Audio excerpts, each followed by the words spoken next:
Dalam hidup ini ada begitu banyak pertanyaan. Dan barangkali setiap hari kita juga mengajukan pertanyaan-pertanyaan, aneka macam pertanyaan dalam hidup ini. Mungkin ada yang terjawab, mungkin juga ada banyak hal yang tidak terjawab. Mungkin kita merasa tenang, mungkin juga gelisah dengan macam-macam hal itu. Yesus mengajak kita untuk menenangkan hati kita dalam doa.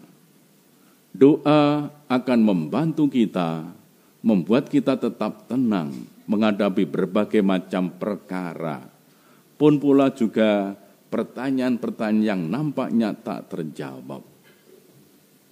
Mungkin kita juga bertanya, mengapa dunia penuh dengan banyak penderitaan, sakit, penyakit, musibah, dan berbagai macam hal yang kadang-kadang juga sulit untuk kita temukan jawabannya. Mengapa saya sudah tekun berdoa, mungkin juga novena macam-macam doa, tapi kok rasanya kok pertumbuhan hidup rohani saya kok ya biasa-biasa saja dan sebagainya. Injil hari ini menggambarkan ketika Yesus sedang berdoa, para murid datang kepada Yesus. Yesus berdoa tentu saja membangun relasi yang semakin intim dengan Bapanya. Yesus tidak hanya sibuk dengan pelayanan-pelayanan, tapi dia membawa seluruh pelayanannya itu kepada Bapa dan terus menyatukan diri dengan Bapa yang mengutusnya. Itulah sumber kekuatan bagi Yesus, sehingga menghadapi berbagai macam hal, Yesus pun juga tidak tergoncangkan, dia tetap setia pada misinya. Pertanyaan yang diajukan kepada para murid menarik. Kata orang banyak, siapakah aku ini?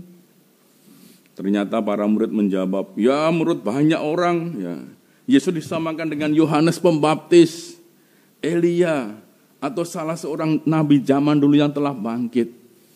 Ternyata memang orang banyak menyejar-jarkan Yesus dengan tokoh-tokoh penting. Yohanes Pembaptis, Elia, salah seorang nabi. Tentu saja Yesus ingin juga mengetahui jawaban para murid yang selama ini sudah bersama-sama dengan dia. Jawaban orang-orang banyak memang bagus, tetapi Yesus ingin supaya para murid juga sungguh menyampaikan bukan hanya apa kata orang, bukan hanya sekedar pengetahuan tentang Yesus yang kita dapat dari orang lain, tetapi Yesus ingin pengalaman pribadi.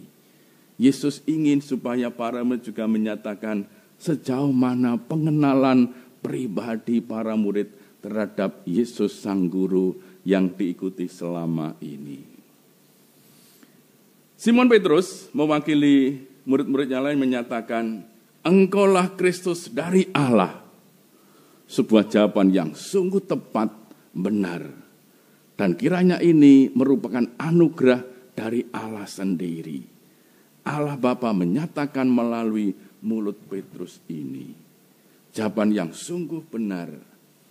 Tapi nampaknya aneh, lalu kemudian dengan keras Yesus melarang mereka memberitakan hal ini kepada siapapun. Nampaknya ini aneh, mengapa dilarang? Padahal ini sesuatu yang benar, yang harus diberitakan kepada sekalian orang.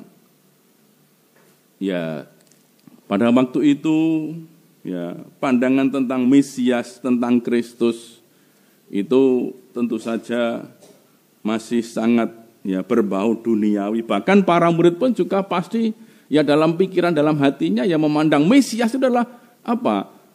Yang berkuasa, kekuasaan duniawi ini. Belum sungguh sampai pada pemahaman bahwa Mesias harus menderita mati dan dibangkitkan pada hari ketiga.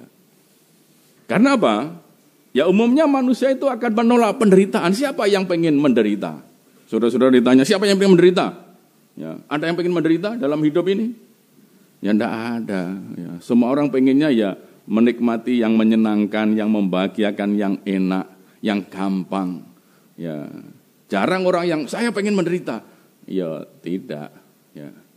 Tapi Yesus mengingatkan bahwa Anak Manusia harus menanggung banyak penderitaan dan ditolak oleh para tua-tua, oleh imam-imam kepala dan para ahli Taurat, lalu dibunuh.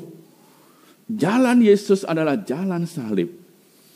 Yesus melarang untuk memberitakan itu karena tentu saja para murid pun juga belum siap. Yesus pelan-pelan menyiapkan hati mereka supaya suatu saat nanti para murid sungguh sampai pada kesadaran itu dan turut serta dalam penderitaan Tuhan.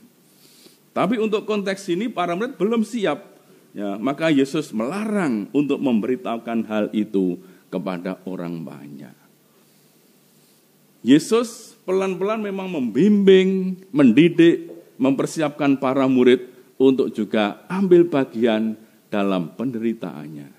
Dan bukan hanya para murid, tetapi adalah setiap orang yang mengikuti Yesus. Semua orang yang mengaku diri sebagai murid Yesus akan mengalami juga apa artinya jalan salib, jalan penderitaan itu. Tapi itu adalah jalan untuk sampai pada kemuliaan. Ya, setiap orang murid-murid Yesus harus menempuh jalan penderitaan ini.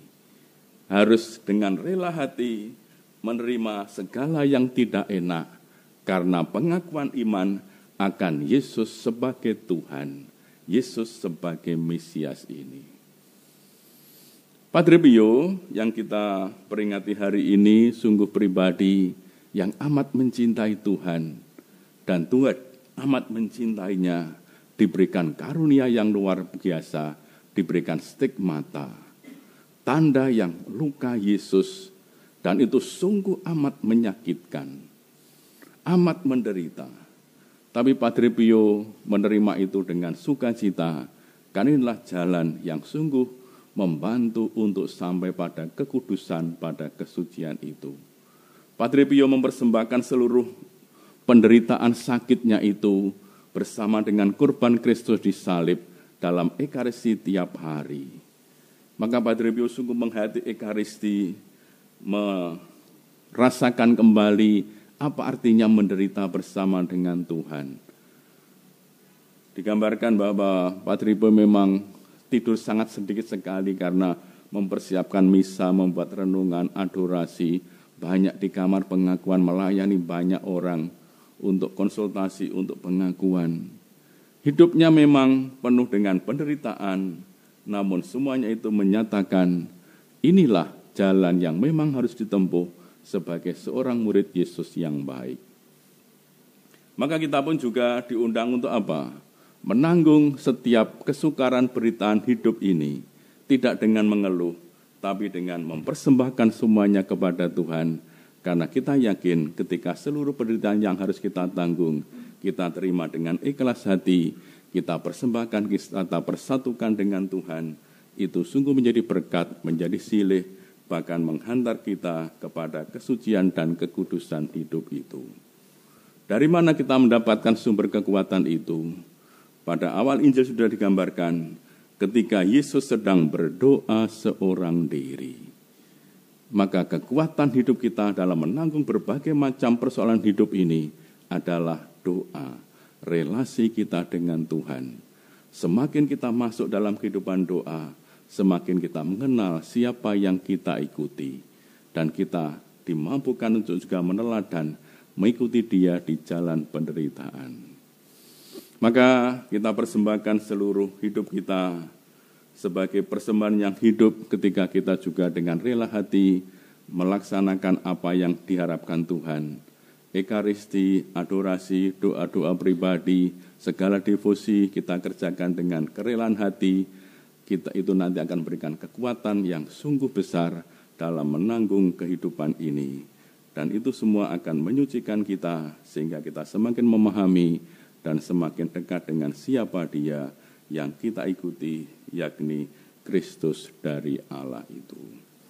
Semoga Yesus yang menderita terus memberikan daya kekuatan rahmat yang berlimpah bagi kita, sehingga kita juga menemukan jalan-jalan untuk semakin mengenal Dia dan memberitakan itu bagi sesama kita. Amin. Amin.